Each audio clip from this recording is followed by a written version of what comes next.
Alright, welcome back everyone. Today we'll be doing Triple Trouble, third boss of the game. And should for any reason you had lost Cranky in Cramble, you're just gonna have to make sure that you stop in front of the barrel real quick. And that's a quick way to break barrels without doing the jump and landing on them.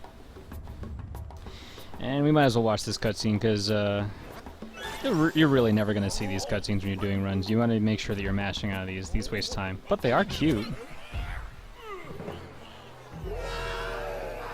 Except for that guy. He's a jerk. And so are his friends.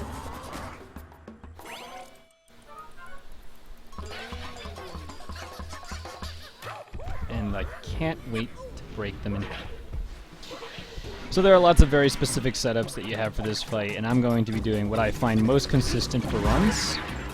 You're going to find that this boss, unlike the other bosses, well, like the other bosses, takes 3 hits per phase in order to end. However, ooh, wow, that's extremely good luck. I'll explain what just happened in a second. But basically, every time you hit one of them, they'll go from dark blue to light blue, and you only need to take one of them out per round. So even if you get more than 1 hit per round, you want to make sure that you're knocking out a specific monkey each time. Ah, he's all the way up there. Okay, that's bad luck. You're basically you're counting on their random movements to help you out here.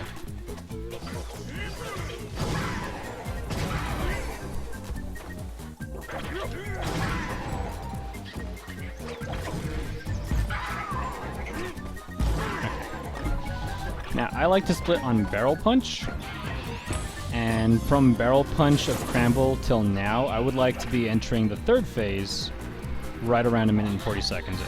And that lets me know that I'm having at least a decent baboon. Alright.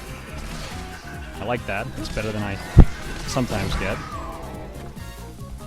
The pogoing grabs that we got off of Scowl practice, they're kind of helpful in this fight. Let you pick up the bombs nice and cleanly. Okay, last bit of pressure. Okay, good. Nice. Okay, so pretty much from here on out, there's nothing that can really go wrong. You want to make sure that you have Cranky throughout the entire boss fight, but you can give him up at the end. So if you have 1 heart Cranky right now, it's no big deal. Just make sure that you do some form of setup for the last bomb throw. Ooh, Phil Mickelson!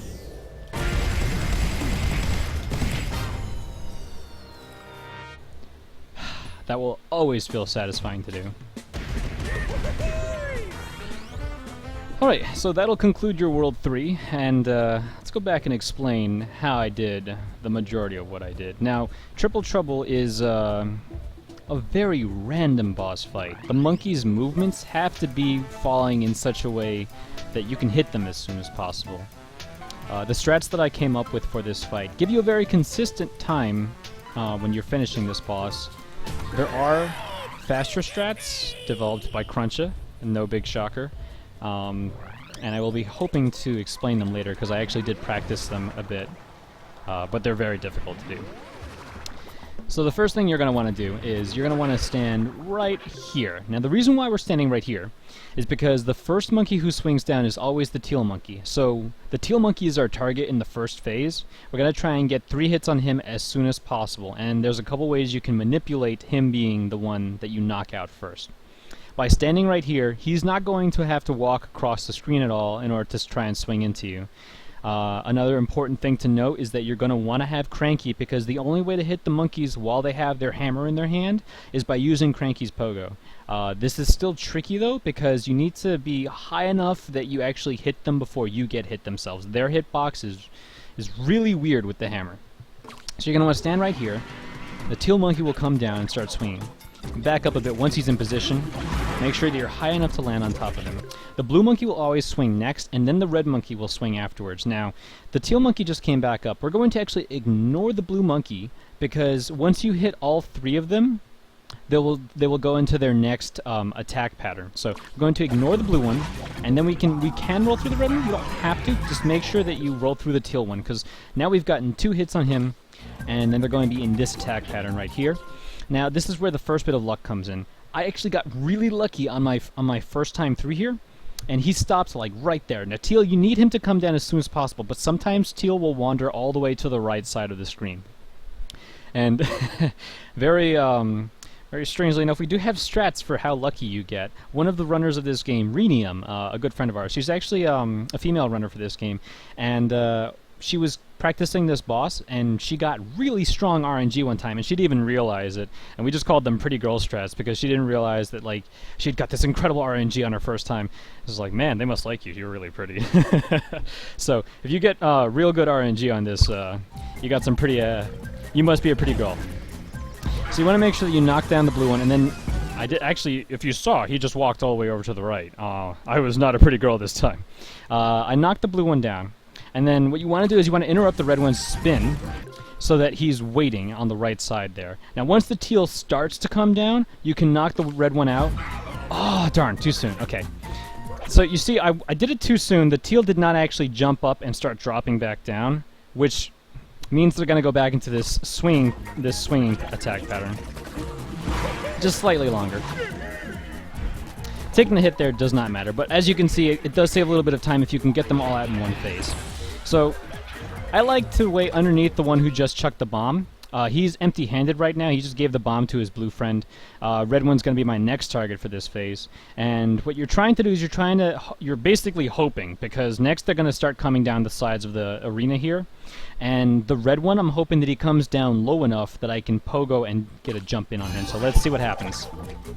Okay, that's perfect. Good. That's nice and easy. He could actually be slightly higher than that, and you can still get him. He stops in about like 4 or 5 places on that pole. But basically, that one was like the second highest one, like right around the middle. And then there's like a 4th place up. That one's really hard to get. And then the 5th one, he's like all the way to the top. You can't hit him at all. So now that I've gotten one hit on the red one, I'm trying to get in a position right here so that you're waiting for the... Okay. He gave me green bombs right away. Now you can pick up green bombs. So I'm going to jump and quickly throw the green bomb at the red monkey right in front of me. And then I'm going to turn around, and he's going to throw 3 green bombs. So I'm going to throw the green bomb at the red monkey and then another one at him. And this way they'll get into their next attack pattern really quickly. Because if I just hit the red one right now, the blue one will start to climb back up the pole, which takes a little longer. So you want to make sure you knock them both out if you can. And specifically, you want to make sure that he throws all 3 bombs, because that last one will have just a long enough fuse that you can actually use it to hit him against it. Okay, good. Good. Okay, now, this one still has a long enough fuse that I can... Oh, I missed. Okay. Okay, cool. So you want to make sure you do is, before he climbs back up there, you want to make sure you hit him. Because every time they drop down, you would have to knock them out again to get them back up there. And now he's in the 3rd attack pattern, or the 3rd phase, really, because he's the only one left. Do you see how his clones went to the left side of the screen? I'm going to wait right here because it's actually really predictable where he's going to throw the bomb to. Normally you would be running left and right trying to avoid his attacks, but NKB actually showed me, he told me that if you go in the direction that the monkey's clones appear, that's where the green bomb is going to be. So he swings to the right, throws some bombs. He sometimes doesn't even throw them close enough to hurt you, so you can just sit right here. It's perfectly okay. That one I'm going to jump. And now he's going to throw me the green bomb. Ooh. Okay, good. So you want to make sure that you avoid the bomb and then use that same jump to pogo up and grab the bomb, return it. We call that the Kobe shot, if you can manage to get it. Now, I'm standing right here in the middle. This is the second hit that you're getting on the blue monkey here. The leftmost clone just threw a bomb at me, and I baited it so that it's right in the middle. Whenever they start to drop, they'll first look at your location and they'll throw the bomb right there. So you want to make sure that you're first in a position where he will roll or do his attack immediately, and then you want to make sure that you're in a position where the bomb is not going to cause you trouble. So I'm standing in the middle. He throws it immediately. I'm still standing in the middle. It's not going to be a problem. Now the monkey on the right, he's going to be the next one up. I'm staying right in the middle as long as I can until he starts to drop. Okay, he starts to drop. I'm waiting. Now I'm baiting his bomb all the way in the left corner because I want to stay in the left corner for the blue monkey to come drop down, but I don't want the bomb to be a danger to me. So I'm waiting right here. Bomb will come here. Wait right here. Duck. Okay. Hammer. Perfect. All right, and the last hit right here goes to the left. I'm going to stay right here. Now this time he's going to throw a lot of bombs, so you're going to have to make sure that you keep jumping. 1, 2, 3, 4, 5, 6. And jump. And I'm not worried about that one. Now, in this last hit, if you want to do the Phil Mickelson shot, you want to make sure that while he's throwing these last bombs, you get underneath about the 3rd one, do a full jump, as it's about, like, you want to make sure you get hit at the top of your jump if you have Cranky. Getting hit at the top of your jump means that by the time you land and pogo back up, you'll be able to grab the bomb and throw it as soon as possible. So, right here. Oh, I missed. Okay, so I missed the grab on the bomb. That's okay. But you really want to try and make sure you grab the bomb, like, on the way back up and throw it out. Where he throws the green bomb on that last one, or anytime they throw the green bomb, it's actually random where they're going to throw it. So sometimes you're going to have a spiky bomb in a really uncomfortable position that you can grab it and throw it back at 3-Boss. By the way, 3-Boss's name is Baboom, but, like, Baboom is just the name of the blue one. I don't remember what the names of the red and teal one are, so I just always call it 3-Boss. So, 3-Boss has a lot of luck involved in where the teal one, like how far he moves costs you time, how low the blue and red ones go in phase 2, and where the bombs land so that you can throw them back with the Phil Mickelson shot and the Kobe shot. That's where you're going to find a lot of your frustration here. Everything else is pretty predictable and controllable. Just make sure you follow through on 3-Boss here. I'm going to go ahead and give it a shot real quick to do Crunch's strats. Cruncha actually saves time in phase 1 doing a slightly different setup in the beginning. I was practicing this. I'm going to give it a couple shots here, and then I'm just going to straight up show what he did. So he actually waits on the right side. This is by the way, this is a very advanced way of doing 3-Boss. You want to make sure that you work on the way that I just covered. If you want to do this is honestly something that I've not even done. Goldfish, the world record holder, he doesn't even do this. Crunch is just, he's insane about his time attack stuff. So you want to make sure you're waiting right here. And what this does is it brings the teal monkey over here. This allows you to bounce off of him in such a way that you're going to bait the blue one and the red one to do something very special.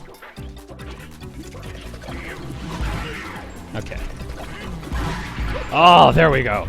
That saves some time right there. Now, if you wait until he lands before you roll into him, he actually, you can do a damageless version of that. I'm going to wait for the red one. Oh, darn, I forgot. This strat involves just knocking them out really quickly. I actually wasted some time right there, but... Oh, darn. Okay. So yeah, I already showed the strat that you want to do in the first phase. I just flubbed because I haven't practiced this Crunch's strat that much myself. But that positioning right there for the first 2 hits, you want to make sure that you knock all 3 monkeys out as quickly as possible, and then you want to knock the 2 on the bottom out as quickly as possible. Very difficult to do. Congratulations, Crunch It, because you have first place time even today on the leaderboards for doing something that ridiculous. Many people have tried to improve 3-Boss, but look at him. He's been first place for such a long time. Let's watch what this glorious man did here. You're going to see that he had some incredible RNG. He actually also took out the RNG on the first phase, where I'm waiting for the teal monkey. He took that out.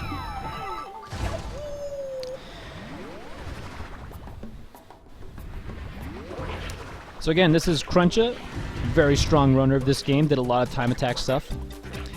Baits the teal monkey over here, gets the blue and red in the good position, and boom. That's so cool to me. Now he actually waits till just after he touches the ground to roll into him, does a damageless version of what I did, and then right here he just knocks out. You knock the blue one out right away, and the red one doesn't even swing. He's done with the first phase in 25 seconds. So now he needs to get lucky enough for one of them to come down low enough to hit. Just barely low enough to hit. Now what he does here is he actually saves the bomb. Yeah, watch how he takes these guys out. 1, 2. And then phase 2 is done in 48 seconds. Phase 2 is done. My strategy, phase 2 is done in about 55 seconds. So you're losing about 5 seconds compared to Crunch's strat. If you remember off the leaderboard, my time is actually pretty high up there, but it was about 5 seconds slower than his. And then for phase 3, he really just does, nothing different than what anyone else does. Just make sure that you're throwing the bomb as soon as possible.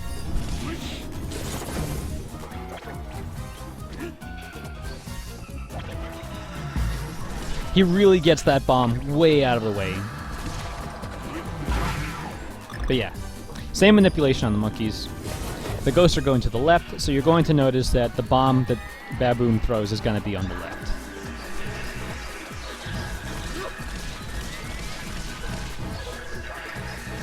You actually also... Ooh, let's see what happens here. Ooh, okay. So he did a much earlier damage boost, but it still did the same exact thing. 145.47. That's an incredible time for 3 boss. I can't say that you could do it faster than that, idealistically. Not only do you need to get incredibly lucky, but the strategies that Crunchy uses are very difficult. The 150 time that I have, I believe it's 150? We'll see in a second. Yeah, 150. And that's 12th place. See, that's still not that bad. There's Michael Goldfish. #1 in the world right now. Alright, so that was 3 boss Triple Trouble, and that'll take out the Bright Savannah. It was a beautiful world. You really just want to make sure that you're covering, like, World 3 is kind of a relaxing, kind of peaceful world. The stressful strategies are in Frantic Fields and 3 boss.